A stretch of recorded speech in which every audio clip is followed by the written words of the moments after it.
আগামী ত্রয়োদশ জাতীয় সংসদ নির্বাচনে ব্যালট পেপারে হিসেবে ব্যবহারের জন্য নির্বাচন কমিশনকে প্রায় ৯১৫ টন কাগজ সরবরাহ করেছে রাঙ্গামাটির কাপ্তাইয়ের চন্দ্রঘোনায় অবস্থিত রাষ্ট্রায়ত্ত কাগজ কল কর্ণফুলী পেপার মিলস।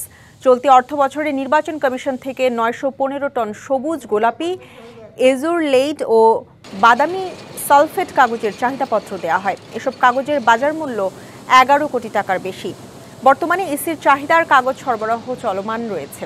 যথাসময়ের মধ্যে চাহিদার সব কাগজ সরবরাহ দেওয়া সম্ভব হবে বলে জানান কেপিএম ব্যবস্থাপনা পরিচালক শহীদুল্লাহ। তিনি বলেন, ২০২৫-২৬ অর্থ বছরে কেপিএম এর কাগজ উৎপাদনের লক্ষ্যমাত্রা নির্ধারণ করা হয় ৩৫০০ টন, যার মূল্য প্রায় ৪০ থেকে ৪৫ কোটি।